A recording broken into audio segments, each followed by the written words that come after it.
bom dia a todos, com a paz do nosso Senhor Jesus Cristo. Vamos orar? Querido Deus, nós nos apresentamos perante o Senhor mais uma vez para agradecer ao Senhor por tantas bênçãos recebidas e porque nós podemos confiar em Ti, no Teu amor. E com esta confiança, ó Pai, nós queremos proclamar ao mundo que é Natal, que o Senhor nasceu, e por isso nós estamos contentes. Nós, o Teu povo, que comemoramos nesta data tão somente o grande presente que Deus nos enviou quando o Verbo se fez carne e habitou entre nós, cheio de graça e de verdade, e nós vimos a Tua glória, Senhor. Nós vimos a Tua glória como a glória do Pai. E por isso estamos alegres. E aqui hoje, mais uma vez, para de modo especial, nós, neste estudo, nesta aula, exaltarmos o Teu nome e também o Teu nascimento, porque estamos nesta época em que, de modo mais significativo e mais especial, o Senhor é lembrado como o nosso grande libertador. Por isso estamos alegres. Contempla, Senhor Deus, a cada um que tem esperado de Ti alguma solução em alguma área da vida e dá-nos a perseverança para continuarmos lutando pela Tua causa incansavelmente e que possamos amá-lo por um único motivo, porque o Senhor nos amou primeiro. E é em nome de Jesus que eu entrego esta oração para Ti, ó Pai. Muito obrigado. Em nome de Jesus, mais uma vez eu agradeço. Amém. O título da aula de hoje, por ser um momento especial, afinal de contas, é Natal. Natal se aproxima. E estamos num domingo de Advento, num dos domingos que antecedem simbolicamente o nascimento do nosso Senhor Jesus Cristo, que veio a este mundo para nos trazer paz, para nos trazer esperança, para nos trazer o amor.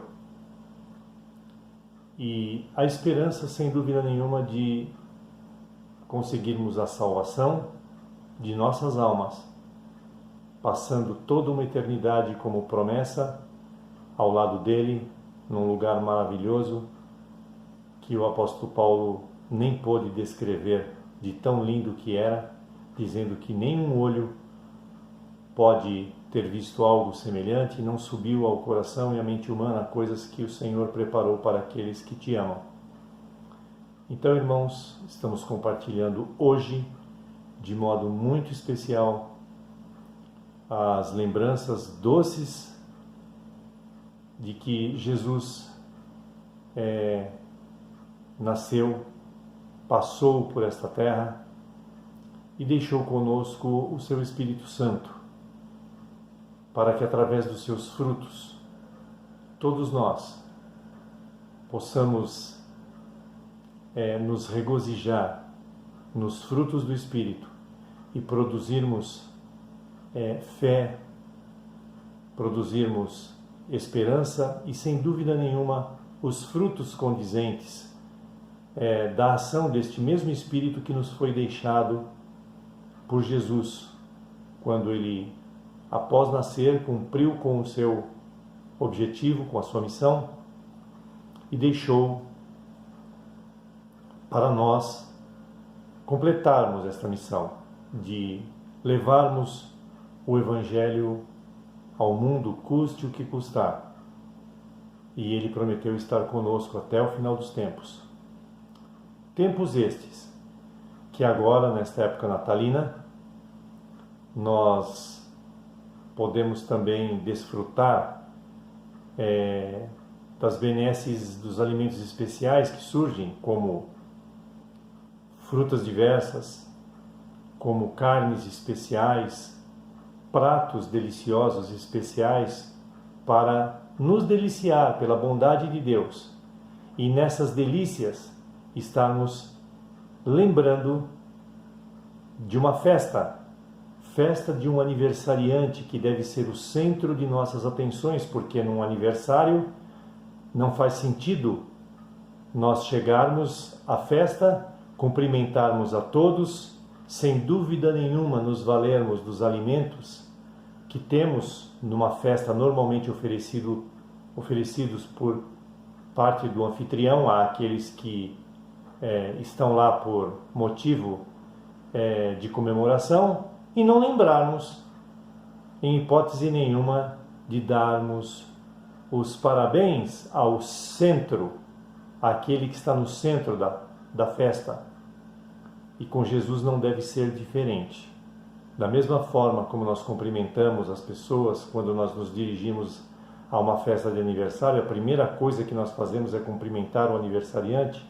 A primeira coisa que nós devemos fazer é cumprimentar Jesus pelo seu aniversário e nos alegrarmos, porque na verdade, neste caso, quem ganhou o presente fomos nós. E como eu disse há pouco, as frutas especiais que surgem nesta época do ano, dentre elas está uma muito famosa, é a cereja.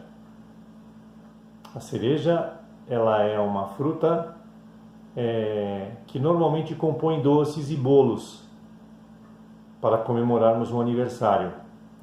E para começarmos as ilustrações desta aula de hoje, nós vamos falar justamente desta fruta, da cereja.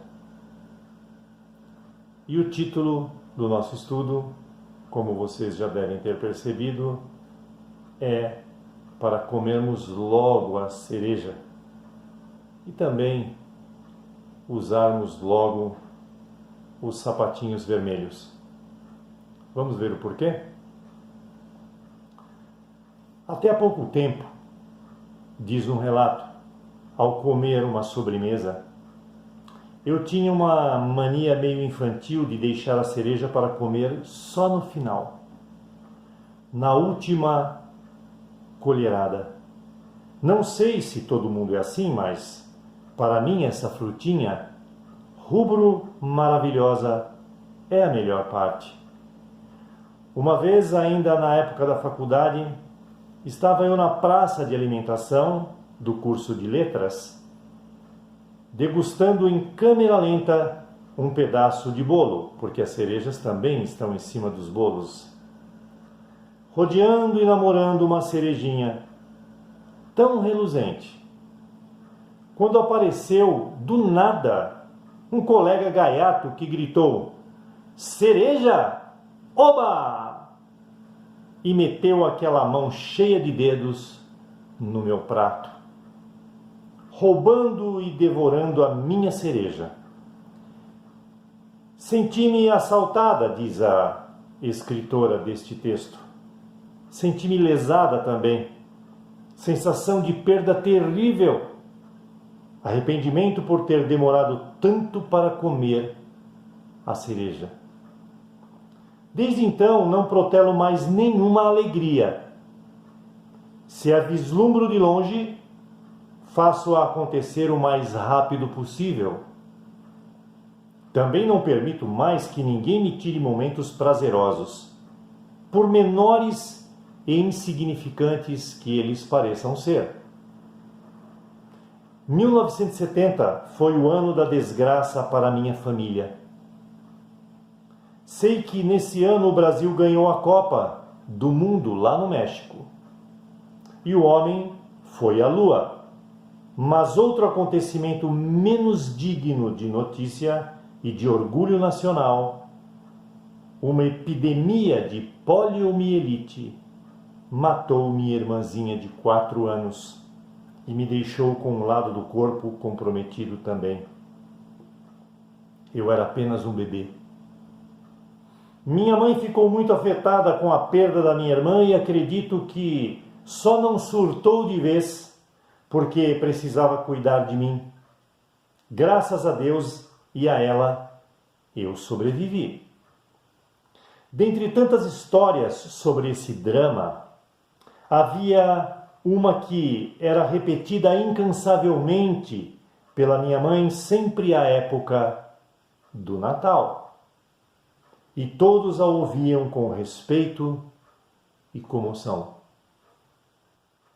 Ela contava que minha irmãzinha havia ganhado de alguém no meio daquele ano um lindo par de sapatinhos vermelhos. Eles eram de verniz e tinham fivelas douradas. Então, todos os sábados, quando a menina se aprontava para ir à igreja, pedia para usar os sapatinhos vermelhos. E minha mãe sempre respondia carinhosamente que eram para ser usados somente no Natal. Ela choramingava, insistia, pedia para olhá-los e se conformava. Só dizia que o Natal estava demorando muito para chegar. Naquele ano, porém, não houve Natal para minha família. E os sapatinhos vermelhos, juntos com o vestidinho branco de seda, que também estava sendo guardado para o Natal, serviram para compor a mortalha de minha irmãzinha, bem antes do Natal. Então esta é uma reflexão que nós devemos ter e, somatoriamente a ela, há muitos anos atrás eu escrevi uma crônica, uma das crônicas, Crônica de Natal. E eu quero agora, em sequência, compartilhar as ideias que tive nesses tempos passados, nessas décadas, com vocês hoje, para continuarmos a refletir sobre o Natal. Isaías, um dos maiores profetas do Antigo Testamento, anunciou as suas mensagens ao povo de Judá e aos moradores da cidade de Jerusalém entre os anos 742 até 687 a.C. Os temas principais das mensagens deste profeta, a saber, Isaías, são o poder de Deus, o Deus de Israel, sobre todas as coisas neste mundo e sobre o universo, e também a sua santidade perfeita. Isaías profetizou que Deus mandaria à terra um menino, que seria rei, tendo como adjetivos conselheiro, maravilhoso, Deus poderoso e forte, Pai da eternidade e Príncipe da paz. Carnalmente deveria pertencer à descendência de Davi. Existiu na história do Velho Testamento uma região onde fixaram-se no passado distante 2 tribos, a de Zebulon e a de Naftali, que foram humilhadas e destruídas por Deus devido à desobediência a Ele. Interessante ressaltar que, neste mesmo local que outrora fora maldição, agora Deus determinaria pela sua soberania que fosse uma localidade onde maravilhas sem par poderiam ocorrer. Esta terra estenderia-se desde o mar Mediterrâneo até a porção leste do Rio Jordão. Galileia era o sublime nome onde se abrigava planícies e cidades como Corazim, Cafarnaum, Tiberíades, Caná e Nazaré, onde morava uma moça chamada Maria, uma jovem judia da raça de Davi. Ela era muito pobre. Em Nazaré também morava José, um grande artista. Ele era carpinteiro. Maria, por ter duas qualidades básicas, ser descendente de Davi e merecedora de tal bênção, foi escolhida para ser a mãe de Jesus. O anjo Gabriel foi enviado dos céus para dar tal notícia a Maria, dizendo assim: Alegre-se, Maria, você é muito abençoada. O Senhor está com você e por isso dará luz a um filho que terá por nome Jesus. Será um grande homem, filho do Deus Altíssimo. Será rei como foi Davi e salvará a humanidade dos seus pecados. Maria, perplexa, disse: Como pode ser isso se eu sou virgem? Gabriel respondeu: O Espírito Santo virá sobre você e o poder de Deus estará em você. José, por sua vez, aguardava o momento de casar-se com Maria, porém ficou sabendo que ela estava grávida. Não quis, contudo, difamá-la e resolveu desmanchar o contrato de casamento, sem ninguém saber, mas em um sonho, melhor dizendo, o anjo de Deus revelou a José todo o plano divino e que ele não deveria temer. Quando José acordou, fez como o anjo havia mandado e se casou com Maria. Todo este acontecimento foram narrados e se deram no ano de 749 de Roma. Naquela época, Roma comandava a tudo e a todos, tais como as províncias da Galileia, Samaria, Judeia e Decápolis, que era uma região formada por 10 cidades, todas comandadas por Roma. Augusto, por sua vez, era um homem incapaz de fazer uma revolução, mas tinha muita habilidade em se aproveitar dos que haviam feito revoluções, tirando benefícios próprios das situações contrárias, adversas. Depois de ter regulamentado os negócios da Ásia e das ilhas, regressou a Roma, onde obrigou que lhe votassem um tríplice triunfo. O primeiro pelas vitórias sobre a Dalmácia, o segundo pela batalha de Ácio e o terceiro pela submissão do Egito a Roma.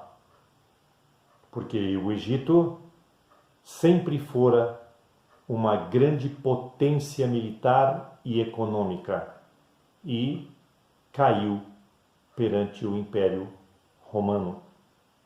Decretaram-lhe então o título de imperador, não já como simples denominação honorífica, mas como sinal de autoridade para indicar de alguma forma, segundo a expressão de Dion, um poder quase divino a ele. Foi então saudado como um nome que conhecemos também pela Bíblia, a saber, César Augusto, pelo qual a história o designa conjuntamente com o mês Sextile, mês este em que triunfou, recebendo também o mesmo nome. César Augusto tinha um nome verdadeiro: Caio Júlio César Otávio, filho de Salústio, sobrinho de Júlio César e seu herdeiro. Nasceu em Roma em 63 a.C. e morreu numa cidade chamada Nola, no ano de 14 depois de Cristo. César Augusto na época em que a pobre Maria se preparava para ser mãe de Jesus, era líder de um riquíssimo império, onde predominavam as injustiças, prostituições e barbáries das mais variadas. O balanço financeiro de Roma naqueles anos, comparado com a nossa moeda hoje, chegava à casa dos 650 milhões, por baixo, porque esse cálculo eu fiz já há muitos anos atrás, então provavelmente hoje. Roma era uma potência econômica, muitíssimo rica e cheia de poder. Realmente a história da humanidade estava mudando. Após o nascimento de João Batista, foi publicado um decreto do imperador convocando toda a população do império para um recenseamento. César Augusto estava interessado em saber o número de pessoas que viviam sob o poder do seu jugo e, portanto, saber quanto de imposto ou impostos poderia ainda ser arrecadado para engordar mais os cofres de Roma. Cada cidadão deveria alistar-se segundo as origens de suas famílias. José e Maria deveriam sair de Nazaré e dirigir-se a Belém, porque entre o casal havia descendência direta de Davi. E Davi era de Belém. Ambas cidades distavam aproximadamente 100 quilômetros entre si. Seria uma viagem difícil numa terra árida e perigosa. Em meio àquele calor escaldante do deserto, lá se foram José e Maria, passo a passo, cruzando o deserto com o seu jumentinho. Para completar-se toda essa dificuldade, após a viagem de 2 ou 3 dias, chegando a Belém, descobriram que não havia mais lugar para eles poderem se hospedar e assim descansar. Belém era uma cidade pequena. Segundo os historiadores, abrigava naquela época cerca de 900 moradores. Porém, nesse dia, com certeza, havia muito mais. As hospedarias estavam lotadas. Então, procurando pela cidade um lugar para ficar, o único que conseguiram foi uma humilde estrebaria, dividindo o espaço com jumentos, cabras, bois, ovelhas, camelos, aves, etc. Foi exatamente ali que Jesus nasceu. Tudo que possuía naquele momento era um humilde berço de palha e o aconchego amoroso dos seus pais. Interessante que, há mais de 700 anos antes do nascimento de Jesus, o profeta Miqueias havia escrito: "E tu, Belém, terra de Judá, porque de ti sairá o guia que há de apacentar o meu povo Israel." A profecia se cumpriu no ano de 749, na contagem de tempo romana,